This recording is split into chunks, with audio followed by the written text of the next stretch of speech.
जय हिंद फ्रेंड्स। मेरा नाम अजीत सिंह है और ये मेरा चैनल है दद्दा की खरी खरी।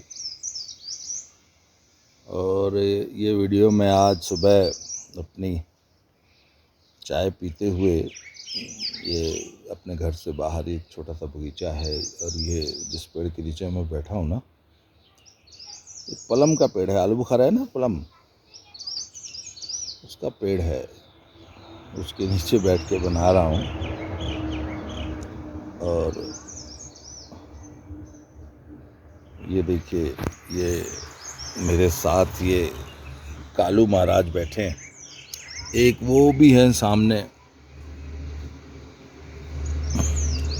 एक ये बैठे हैं। तो और ये जो पेड़ है इस पे ये देखिए पलम लगे हुए हैं। और ये पलम जो है ये बस 1 महीने में जून तक ये पक जाएंगे। तो मनाली में बड़ा खुशगवार मौसम है आजकल। दिन में थोड़ी सी गर्मी हो जाती है, मतलब गर्मी इतनी कि मतलब पंखा अगर चला लो तो ठंड लगने लगती है, अगर न चलाओ तो हल्की सी गर्मी सी लगती है। घरों के अंदर छाया में कुछ नहीं, बढ़िया मस्त मौसम रहता है। तो एक कुत्तों की एक स्टोरी है सर। क्या था कि ये इनफैक्ट ये कुत्ते जो है ना, ये बाहर बहुत सारे होटल्स हैं, ढाबे हैं, तो ये वहाँ पलते थे बेचारे। पर जब से ये लॉकडाउन हुआ है तो एक भी होटल नहीं चल रहा, एक भी ढाबा नहीं चल रहा। तो इन बेचारों की तो सर्वाइवल भी बड़ा कठिन हो गया है। तो इन्होंने देखा कि सब यहाँ इस घर में एक फैमिली रहने आ गई है, तो ये 1 2 3 करके हमारे पास आ गए। तो हमारी जो धर्मपत्नी जी है वो पिछले दिनों जब मुझे कोरोना हुआ था तो वो यहाँ आ गई थी। एंड हालांकि हमारी तो खैर पूरी फैमिली ही डॉग लवर्स की है, पर साहब हमारी धर्मपत्नी जी का कुछ ज़्यादा ही इनसे प्रेम है। मतलब इतना प्रेम है कि आप सोच नहीं सकते। और अच्छा, ये डॉग्स जो होते हैं ना, इनकी एक बड़ी खासियत होती है यार। दे नो, इनके अंदर पता नहीं कौन सी इंस्टिंक्ट होती है। वो हम जैसे छठे इंद्रिय की बात कर सकते हैं ना, औरतों की छठे इंद्रिय बहुत स्ट्रांग होती है, इनकी डॉग्स में भी एक इंस्टिंक्ट होती है ना, ये बहुत स्ट्रांग होती है। And they know who is a dog lover and who is not. और आपने देखा होगा कि कुत्ते, डॉग, जो डॉग लवर्स हैं उन्हीं के पास आते हैं, जो नहीं प्यार करते कुत्तों से, कुत्ते स्ट्रे डॉग्स भी उनके पास नहीं जाते। तो साहब ये कालू जो अभी नीचे मैंने दिखाया आपको, ये देखिए लेट रहा है, ये मेरे पास आके लेटा हुआ है। उठो, ये देखिए। और सबसे पहले ये आया करीब 1 महीना पहले। तो हमारी धर्मपत्नी से इनकी बातचीत हुई, तो उन्होंने कहा यार ये तो भूखा है। तब उन्होंने इसको तुरंत खाना दिया। फिर तब अगले दिन देखते हैं कि ये 1 की जगह 3 4 हो गए। वो जो अभी मैंने छोटा वाला दिखाया था, ये लेटेस्ट एंट्री है था, 5 हो गया वो। तो धर्मपत्नी जी जो आई थी तो उन्होंने एक बड़ा पतीला जो है वो इनके लिए खिचड़ी दलिया बनाती थी, और बड़ा पतीला भर के। तो तब हमारे यहाँ इन कुत्तों का ना सदा व्रत चलता है और ये यहीं पड़े रहते हैं। And this the black one, he is so loving कि ये तो गोदी, पता है इसको नीचे नीचे, उसको सिर्फ नीचे से फैला दो, इसकी तसल्ली नहीं होती इनको कि ये कि साहब मैं तो आपकी गोदी में बैठूंगा। तो साहब ये सुबह सुबह आ जाते हैं, बल्कि यहीं रहते हैं आजकल। तो मैं ये अपनी सुबह की चाय पी रहा हूँ इस पेड़ के नीचे बैठ के। तो मुझे लगा मैं एक छोटा सा ऐसे ही, हर वीडियो में ज्ञान देना ही ज़रूरी नहीं होता ना, कुछ कभी कभी जनरल बातें भी कर लेनी चाहिए। तो मैंने एक चीज़ महसूस की, हम लोग ना पत्रकारों को बड़ी गालियाँ देते हैं कि they are not neutral, they have got an agenda. हम आमतौर पर हमारी पत्रकारों से, न्यूज़ चैनल से, समाचार माध्यमों से शिकायत रहती है। पर एक बात और भी है, कि सच हम भी नहीं सुनना चाहते। मतलब हमारे मन में एक धारणा है, एक ग्रंथि है, और हम अपने मन की ही बात सुनना चाहते हैं ना पत्रकार के मुंह से या किसी टिप्पणीकार से। अगर वो सच बोल रहा है या वो आपके मन की बात नहीं बोल रहा, तो हम उसको तुरंत जो है चमचा, दल्ला, दलाल, भक्त घोषित कर देते हैं। अब जैसे ये जो सुशील प्रकरण में मैंने एकदम सच बोला, एकदम मैंने जो भी टिप्पणियां की हैं एकदम सच की हैं।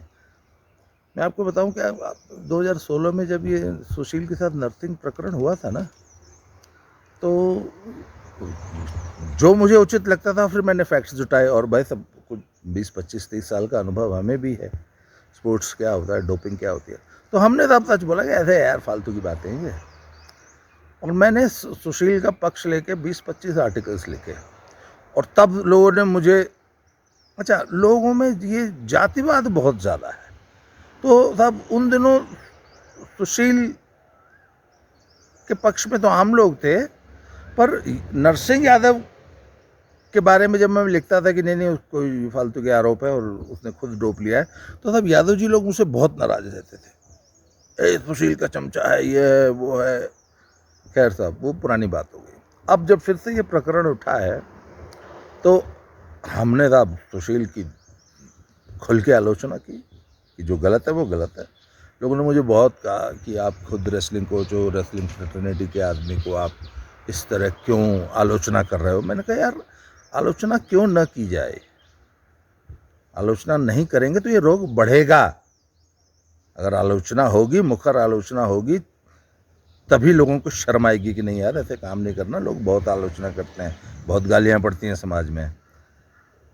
तो सब लोगों ने सरेआम डिक्लेयर कर दिया कि नहीं नहीं आपका तो सुशील से कोई पुरानी अदावत है, आपकी तो दुश्मनी है, आप तो दुश्मन हो सुशील के। मैंने कहा वाह यार, 4 साल पहले तुम कहते थे कि साले सुशील के चमचे हो, आज तुम कहते हो सुशील के दुश्मन हो।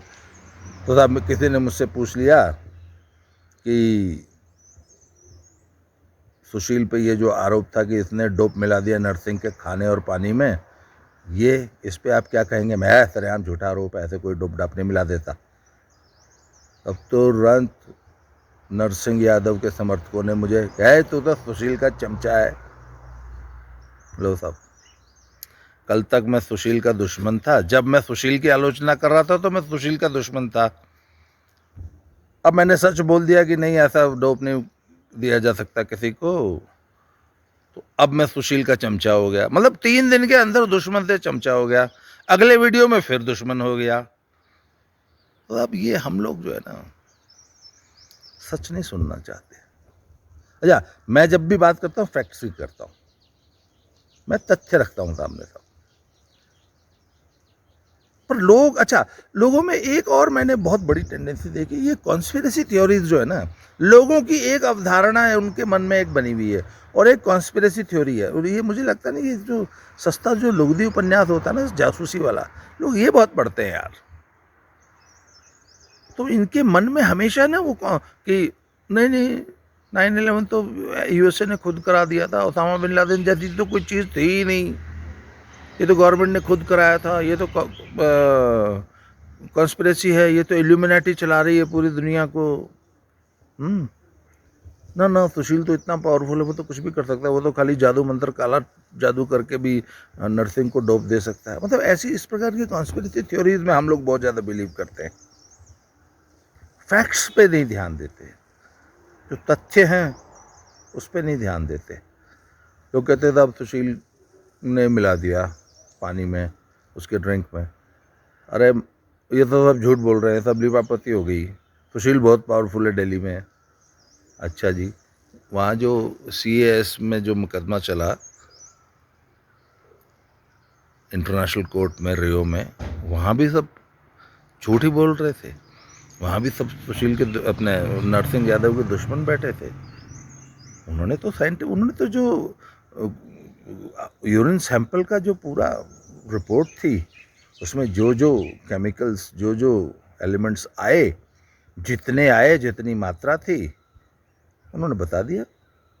उनको उनको क्या मतलब है सुशील से और नरसिंह यादव की या रेसलिंग फेडरेशन ऑफ इंडिया की लोकल पॉलिटिक्स से? वाडा के साइंटिस्ट को क्या मतलब है सब चीज़ों से? उसने सच बोल दिया। अच्छा, ये क्या है कि अब ये कोई बहुत बड़ी चीज़ नहीं है। आप एक काम करिए, आरटीआई डालिए मिनिस्ट्री ऑफ स्पोर्ट्स से, वो सीएएस का फैसला मांग लीजिए, court of arbitration for sports. इन्होंने रियो में नरसिंह के खिलाफ एक फैसला दिया है और कि हाँ ये डोप लेने का दोषी है। नाडा ने ये जो लिपापोती की है कि गलती उसको किसी ने एक बार ड्रिंक में डोप खिला दिया, वाडा ने और वाडा के साइंटिस्ट ने इस बहाने को नहीं माना, बोला नहीं एक बार ले लेने से ये रिजल्ट नहीं आते। और फिर उन्होंने पूरा एक बाकायदे, जैसे कोर्ट में ऐसे नहीं होता ये दोषी है, राजा साहब जैसे बोल देते थे पुराने जब, नहीं साहब पूरा फैसला आता है। इस वकील ने क्या कहा, उस वकील ने क्या कहा, डिफेंडेंट ने क्या कहा, और उसके बाद पूरा 2-4-10 पेज का फैसला आता है, उसमें सारे तथ्य लिखे जाते हैं।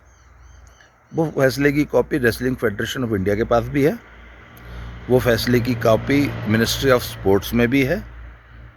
10 रुपए की आरटीआई डालो और वो फैसला निकलवा लो और वो फैसला पब्लिक डोमेन में आने दो।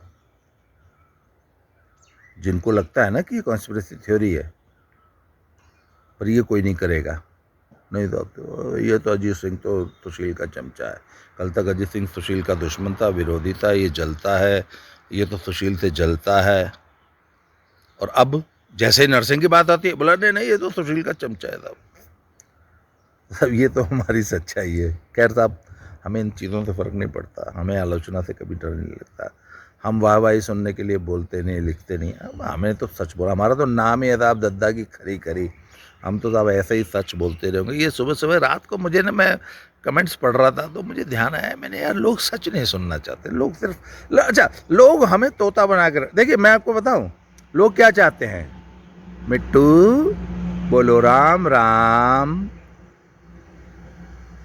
तो अगर तो मिट्टू ने राम राम बोल दिया, बहुत अच्छा तोता है। अगर मिट्टू ने बोल दिया ना जय श्री कृष्णा, मिट्टू बोलो राम राम जय श्री कृष्णा, बहुत हरामी तोता है यार, ये तो सुनता ही नहीं तुरंत। मतलब आपको वो तोता चाहिए जो आपके कहने से राम राम बोले।